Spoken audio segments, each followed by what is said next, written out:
Yo people, what it do? Welcome back to another video. It is your boy Tony, aka Two Tone, and in today's video we're going to be doing a Barcelona news roundup. A couple different topics talking about the players on international duty, an ex-player doing an interview, and if you can see the thumbnail you probably already know what I'm talking about. Barcelona possibly having their number 9 set for the future. Well, we're in trial, I will call it that. Talk about that a little bit more. And yeah, man, let's just go ahead and just jump right into this, man. So let me go ahead and share my screen and then pull up the bookmark. So with the first one here is talking about Lamine is training normally with Spain, which is good to see, because his last match, I forgot who he played against, y'all. He played against Bulgaria, right? So in the last match against Bulgaria, he suffered a back injury. Not an injury, I'm not gonna say that. He felt some discomfort in his back, right? And knowing how reactive Barcelona fans can be, I'm on the timeline and I'm looking at it, I'm just like, oh my god, man, because I wasn't watching the game, I'm gonna be real, I wasn't watching it. So I'm looking at the reaction on the timeline and my heart damn near sank, because I'm thinking, no way did Lamine get hurt during international break. I hate international break. I get why they're doing this one though. This is for World Cup qualifiers, cool, so it's important. Every time they go on international break, it's not for something though. It's a lot of friendlies in there. I think they need to get into finding a way of giving these players some more rest. But that's another topic for another day. I'm looking at this on the timeline, seeing that he could be potentially hurt, bro. I'm telling you, I was like, there's just no way. I refuse to believe that our best player this early has gotten hurt, and it's a back injury. Those are the worst injuries to try to play throughout the season. So I ended up seeing the clip of where he possibly could have injured his back. I mean, at the time they were saying that our next match against Valencia, he could be in doubt. You know, these are the reports that were coming out, but I'm just showing all this. Well, I said all that just to say this was the latest report coming out on Lamine, man. If he's training normally with Spain, then it looks like it's good to go. You know, if they're not making a big deal of it, Barcelona's not asking to have him come back. Everybody seems to be pretty calm on this topic. So if they're calm, I'm calm. But international duty, man, I don't know what UEFA has to do with FIFA. I don't know what. But, man, it's just like the season just started. Imagine losing a key figure early in the season because of international duty for some qualifiers that got something to do with a competition next year. As big as it is, and it's the World Cup, but it's just like, come on, man, there needs to be some type of balance in this. And we're going to get into how another team was affected by their player playing during the international break and how it could affect their campaign in Champions League and League. But at least in regards to Lamine, if bro say he alright and he training normal, I'm going to accept that. I'm not going to make too much of a fuss about it. The next topic I want to get into, man, and I saw this, and I made a video on this earlier. If you haven't seen it, please check it out.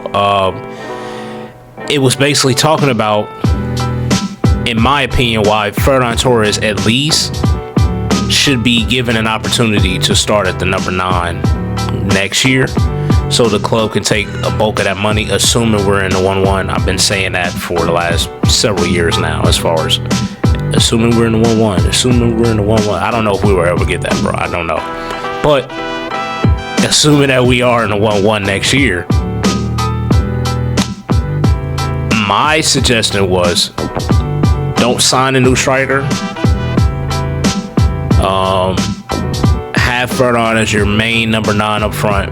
Maybe sign somebody who's young and promising, or somebody who you can put on a 1-year deal if we're going to make a signing at the striker.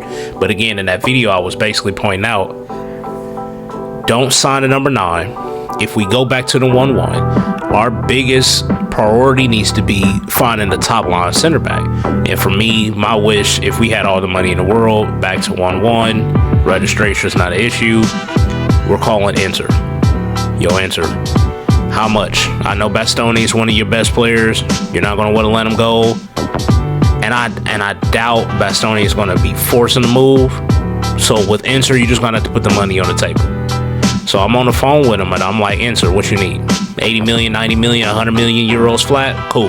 Because Bastoni is at mid-20s. He's left-footed, tall, can play out from the back. He's everything that Barcelona needs at that position. And if you pair him up with Kubarsi, our two center backs are taken care of for at least the next 5 or 6 years. So I believe that kind of money spent will be well worth spending. But obviously, you're going to have to make a decision if you're Barcelona. You can't spend 100 million on a top striker and then another 100 million on the center back, unless we turn around and we get some unexpected sales, which at this time of recording, I can't predict. Maybe Fermin, maybe Casado. That midfield is pretty heavy. Maybe we don't end up keeping Rashford, so those wages could be placed somewhere else. I don't know. But as of right now, they're saying that Hansi Flick would be giving Fernando Torres more minutes in order to test if he's a suitable replacement at the number 9 to become his long-term replacement at Barcelona. So we kind of seen some of this already in the first couple of matches. Now, granted, Lewandowski did pick up an injury, so it was kind of a given in the beginning of the season that Fernando Torres would be starting. But it's interesting to hear this. Now, again, it's coming from sport. I don't trust everything coming from sport, so you see this, you may not believe everything, and I would agree if you don't decide to agree, because it is sport, bro. At the end of the day, it's sport. So sometimes they can be spot on, sometimes they can just be well off. So I'm just doing this because it's international break, and it's a topic worth discussing, because again, like I said, I already made a video on this, kind of talking about at least he can hold up for a year. Now, a lot of Barcelona fans kind of disagree with that as far as that aspect. They're like, no, if we got the money, we need to go all in on a number 9. And every Barcelona fan has their own opinion. I'm just like, look, last year we didn't struggle for goals. Fernand, off the bench, he scored a good amount of goals. You give him the same Lewandowski minutes. I'm not saying he's going to put up Lewandowski numbers, but it's hard to believe he won't score more than what he did when he was getting limited minutes as is. And Barcelona's problem is not the attack. I sacrificed 5 or 10 goals, 15 goals, what we scored last year, the amount of goals we scored, but compared to the amount of goals we conceded, I'd sacrifice 10 to 15 of those goals if that means that we can shore up another 10 to 15. And that right there can be a difference between winning a title, Champions League. You never know. So let me know what y'all think about this, man. Like I said, I kind of seen it coming as far as the first couple games, but I believe Hansi Flick also knew as well. If we all know that this is going to be Lewandowski's last year, we need to start thinking long term.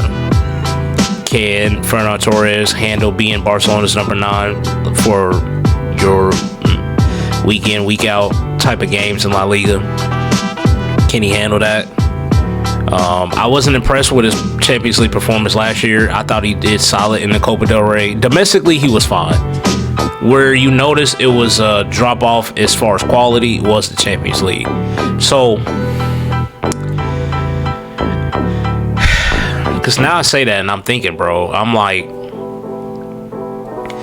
if we are serious about winning the Champions League, then obviously, I'm not going to say obviously, I don't think Fernando Torres is the right choice. But you have to understand Barcelona's situation. And you have to understand what number 9 is going to come in that's going to just be that much better than Fernando Torres, to where we can now simply just ignore finding a left center back at like the best of the best. Not to say we won't still maybe find one, but somewhere that's considered a market opportunity. I just did a video talking about Mark Gahey could be a possibility, as he's a market opportunity. He's free agent, so you never really know what direction the club is going to go with. But half of me kind of likes it, the other half of me don't when it comes to this Fernando Torres deal. But at least we know we still have Lewandowski now, and in the big matches, we know we can use him. And he'll be more fresh, because if we're going to be against the Mallorcas, the Levantes, the Rayos, if we're going to be giving the bulk of the minutes to Ferran Torres, when we get to the Champions League matches, when we get to the El Clasicos against Atletico Madrid, if we need a sharp Lewandowski, he will be there. So it makes sense from the club standpoint. It'll be interesting to see how Ferran Torres handles this, as far as being able to understand that the club is really looking at me to being their go-to number 9. How do you now respond, Ferran? Do you put too much pressure on yourself and start missing open opportunities? Or do you accept this responsibility that the club is thinking about giving you, and then you turn into even a better player than what you've been with? I've been happy with Ferran's performance as of late. I think a lot of times people can be a little bit too harsh on him. I ain't gonna lie, but if he ends up becoming our number 9 for real, and then we don't have the utmost success next year, he will be to blame. It's fair or unfair. That's just what it's going to be. So, Ferran Torres looked to be given more minutes this season, to be tested out to see if he could be a suitable replacement for Lewandowski going into next season. Let me know what y'all think about that. Like I said, I kind of agree on why they should do this, and I don't agree because it's like, we know in the Champions League at the highest level, he kind of has ghosting moments, and if you're going to be a number 9 for Barcelona, you cannot be doing that, especially on that stage in that competition. So again, let me know what y'all think about that. So we're going to go ahead and move on to the next topic. This is big, man. This is big. So this is Fabrizio coming out saying that PSG have confirmed that Dembele and Doué injury. Well, they're saying that Ousmane Dembele suffered a severe injury in his right hamstring, which you hate to see. He used to suffer those a lot at Barcelona, and a lot of times when they were saying 6 weeks or whatever the time frame they gave you, you probably had to add a few more weeks on top of that. You got to get back in shape, match fit.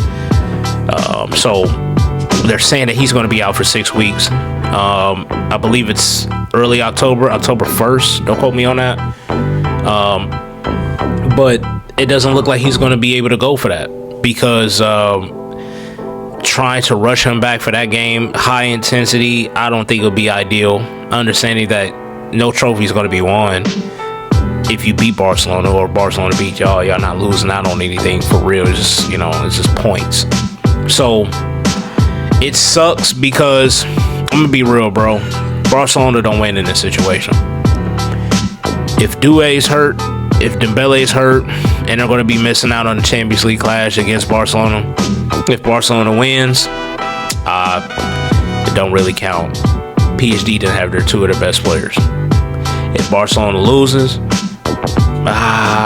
y'all was saying that y'all was going to beat PSG last year in the final, and look at that. Y'all can't even beat PSG without Doué or Dembele. So, it's a double-edged sword, bro. Like,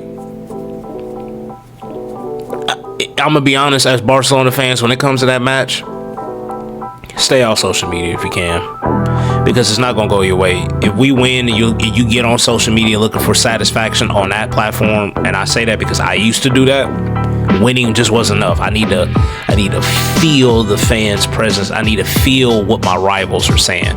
I used to move like that, and I know a lot of people still do, and I'm just telling you, when we play against PSG, win, lose, or draw, do not be on the socials looking for immediate reactions, because the reality is you're not going to get it. If we win, they were undermanned. Never mind that we may have some guys out during that time frame as well. It may not be about what's going on with Gavi's knee. Can you guarantee that Frankie de Jong is going to be healthy and ready to go by that time frame? You just really never know. They're downplaying Lamine's back injury. Hopefully that's not too serious and that doesn't linger and bother him. So these are things to consider, bro. And well, you should if you actually knew ball, but they won't. What's going to happen is if we win, y'all beat the underman PSG, y'all still ain't going to win the Champions League. Or if we lose, they're just going to justify why we would have lost to them last year and how we're not going to win this year. So I'm personally upset because I already see this shit coming, and I'm trying to tell myself beforehand, do not get upset, because you already know how they're going to move. And as I'm telling y'all on social media, I'm just going to be off. I'm going to make my posts. I'm going to do my reaction videos for y'all like I always do. But I'm not going to be going on social media look for any type of vindication or satisfaction or some type of level from fans on social media. Nonetheless, like, come on, let's be real. So y'all let me know what y'all think about that, man, because Dembele and Doué, I mean, those are starters for the most part, and they're going to be out. I wonder how the 11 is going to look without those two. I wonder what Barcelona's focus is going to be, knowing that they'll be missing those two more than likely. Dembele for sure. Doué, we'll see. We'll see, but I don't think he'll be ready. But yeah, man, like I said, I'm sure we'll see him down the road. So while this is a big match, it's not the end all be all. Hopefully, the next time around, if we do have to play against them, everybody on Barcelona and PSG is 100% healthy and ready to go, because that's what, at the end of the day, that's what the fans will want to see. Both teams that play attacking football have all their options available going head to head. We were robbed of that at the Champions League final last year. So hopefully, this time around, even though we already know the injury is going to happen throughout the league phase, hopefully when it gets to knockout competition, if we have to run across them again, everybody's healthy and ready to go. I don't know if you ever saw his interview that came out earlier today. I watched a little bit of it, but I knew that they was going to basically point out some of his more important quotes that Ousmane and Dembele had reflected on his time at Barcelona. And I found it interesting because, I'm gonna be honest, bro, I didn't like how he left the club, like how a lot of Barcelona fans didn't like how he left the club, but I was always one of his biggest supporters. Even through injury, when a lot of people wanted him out early on, I always kept saying, man, if this kid can just stay fit, I'm talking about as far as his pure talent, left foot, right foot, blazing pace, dribbler, all that. I seen it, and I wanted it to work for him. So though he left like how he left, I still didn't let that ultimately tarnish my look on Ousmane Dembele. I won't let it do it. I understand why fans are upset when they never want to fuck with him again, especially with how he was smiling when we lost in the Champions League at Xavi's last year. So that's, some people may see this and be like, oh, he's about to talk about this. They want to make fast forward, click off the video. If you do, can you at least leave a like before doing so? For me, I think it's interesting whenever a player who used to play at Barcelona, they reflect on their time. I always like to hear out what they have to say. So in this first quote, they talk about Barcelona shaped me. I'm a better person. I became a better person on and off the pitch and made friends for life. And it makes sense because he came here as a teenager and he did grow up. So it makes sense on him admitting that Barcelona did shape him and he became a better person. I believe before Barcelona, he wasn't married. After that, after leaving Barcelona, he was already married. I believe he had a child. So he became a man. It went from a boy to a man when joining Barcelona. So it's interesting to hear that aspect. He also says here, I was at the club of my dreams of Barcelona. It's, you know what, I'm gonna stop there. And it is nice to hear, even though again he didn't leave on the best of terms, but it is still nice to hear that, though it ended the way it ended, he still admits that, yeah, I was at the club of my dreams in Barcelona. So it's good to hear that. But he said it wasn't easy, but I was doing what I love. I joined Barcelona at 20 years old, so he wasn't a teenager, but he was right at the age of 20. I think he may have just turned 20 with only 18 months as a pro, which is crazy. He didn't have any luck with injuries, but he still grew a lot, reflecting, basically saying that it helped shape him. This was what's crazy to me. And I don't even know if you can really blame the player for this, but let me just go ahead and get the quote out of the way. At first, at Barcelona, I never hit the gym. I just showed up, ran with energy, and relied on talent. After the injuries, I just realized you have to train, eat right, and sleep well. Talent isn't enough. You can't just wake up and start playing high-level football. And it's like, how much we spent on Dembele, bro? Like what, 130, 140 million euros? It was something crazy, right? I mean, I'm adding on bonuses and everything like that. Like the total package for Dembele was about 100, around that range, I'm assuming, if I can remember correctly. Now, on his aspect, he's only been a pro for 18 months. In Barcelona, you just spent well over 100 million signing a kid who hasn't been a pro for at least 2 years. Within the first week, if you see that he said he never hit the gym when he first got to Barcelona. That to me falls on the club, because whoever the current manager, at the top of my head right now, I can't remember who was managing at the time that he first signed. Between that, the fitness coaches, who the hell was like, especially after he kept getting hurt.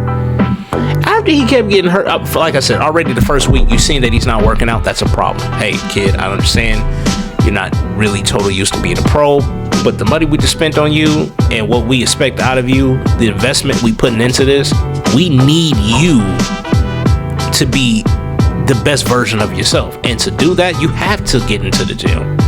You're going to have grown men defending against you. I'm disappointed that the coaches didn't emphasize that into him. Who were the captains at the time on the team to be like, hey, get in the gym. We all in this together. That tells me at that time when he signed, I don't think it was mandatory for guys to hit the gym. We was probably doing more training involving the ball and less training in the actual gym. And a player like Dembele desperately needed that. He needed to strengthen his muscles because he kept getting muscle injuries. So when I see this, he wasn't sleeping right. He didn't eat right. He didn't train as far as what he was supposed to do by being in the gym. He simply just relied on talent. I think while he failed himself on the aspect he didn't sleep right, eat right, you doing this at home, they can't babysit you. Meaning Barcelona, they can't babysit you off the pitch, expecting you to do the right thing. But at the same time, once you already get an inkling of, he's not handling this like I would like him to handle this, y'all got to get on that. I believe in a sense of Dembele, while he failed us, you cannot look at this with an honest face and be like, he failed us and it ends there. Barcelona, in a lot of different ways, has failed Ousmane Dembele. And it's unfortunate because when he finally started to get it all together, we were seeing that towards the end of his contract at Barcelona. We obviously seen what he was able to do with PSG, with and without Mbappe. And the fact that they were able to win the Champions League, looks like he's about to win the Ballon d'Or. The scouting was right. We obviously felt he could be somewhat of a Neymar replacement because we went so hard as far as the amount of money we spent. He was going through a lockout. He wasn't even showing up to training at Dortmund. I remember that whole fiasco.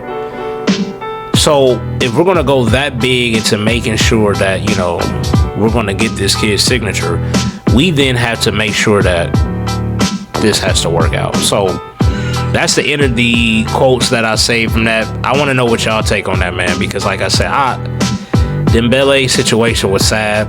I really do think in a perfect world, he would still be here. We would have prevented his injuries if we had the right structure around him. I just felt at the time when he joined, it was just a lot of mess, a lot of BS going on. We were just spending money wildly, loosely, trying to find Neymar replacements. We got Bartomeu, like I said, spending money crazily. I think when he first came in, was it Ernesto Valverde as our manager?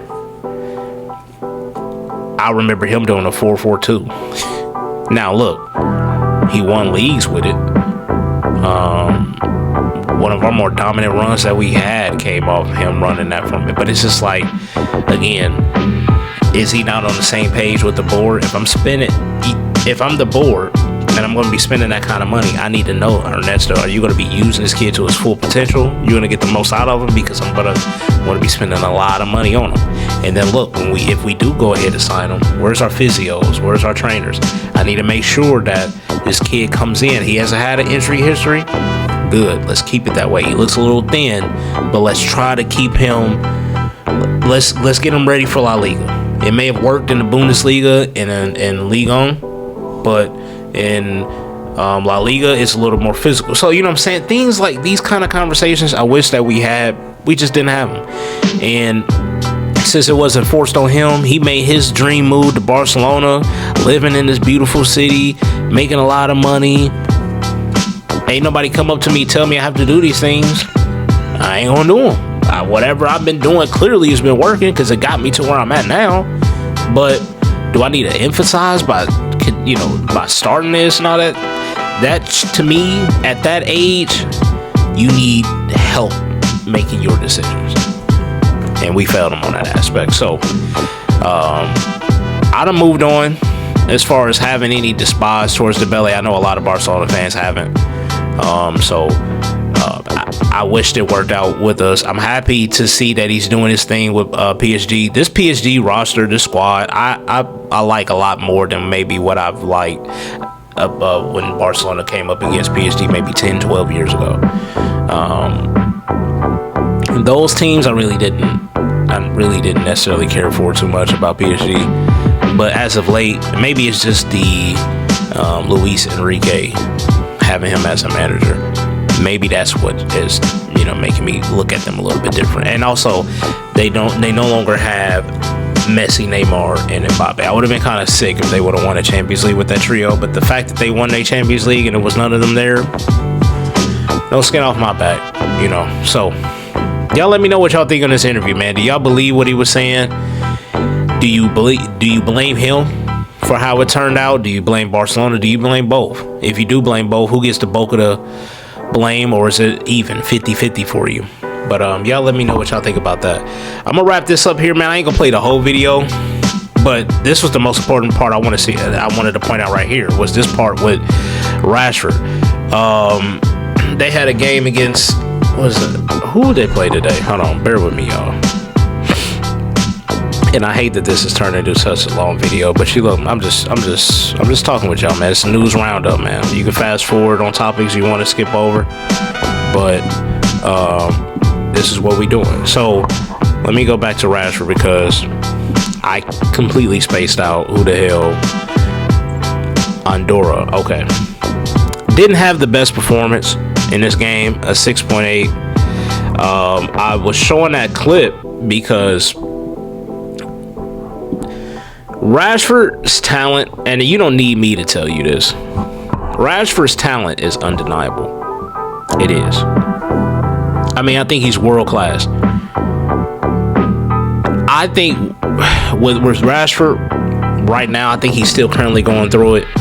It's all about confidence with him, man. If he don't have the confidence to feel like he can do what he needs to do, you're not going to see the player that we saw in flashes that makes him the player that's talked about, the player that gets to move to Barcelona from a big club like Manchester, the player who's playing from England. I don't think if he really wasn't any good, you wouldn't be seeing him here. He didn't have the best game today, and that's okay, because I still feel at times England's style of play is so negative. So it's hard to get a lot of confidence going as a forward. Now, granted, Thomas Tuchel is their manager now. So, we're going to see how, once they start to gel for real, just how he will look in his lineup moving forward.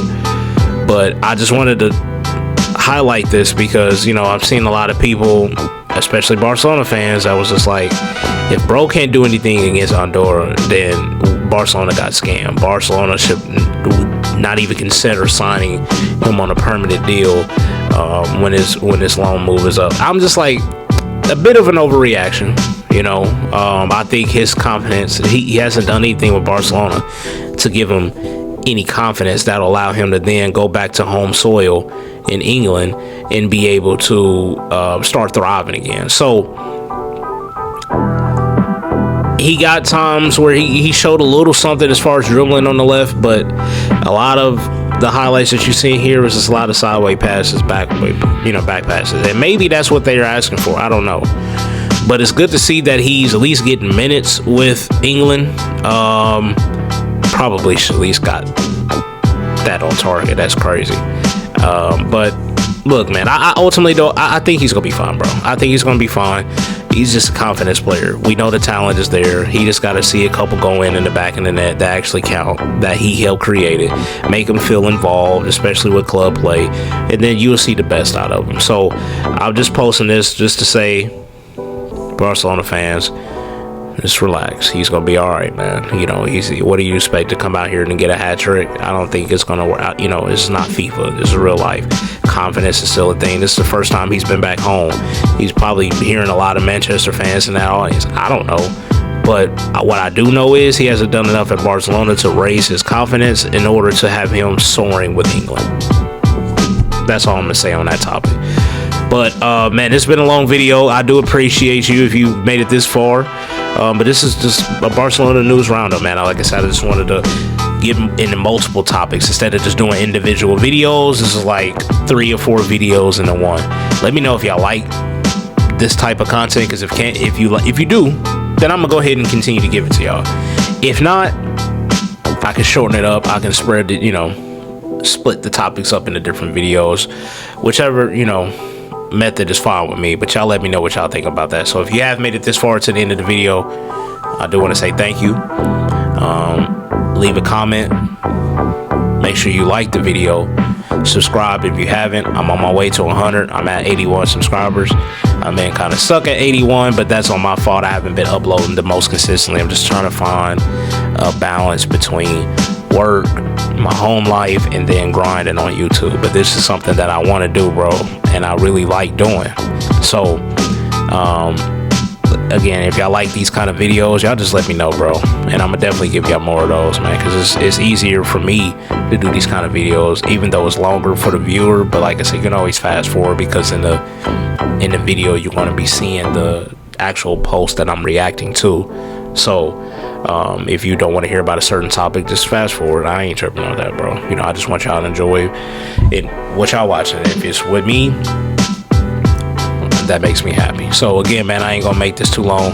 I already have. I ain't trying to make it too much longer. So again, leave a like, subscribe if you haven't, and if you made it this far, I do appreciate you guys for watching. I really, really do, man. Y'all have been awesome, and I'm gonna catch y'all when I catch y'all in the next video, man. Peace.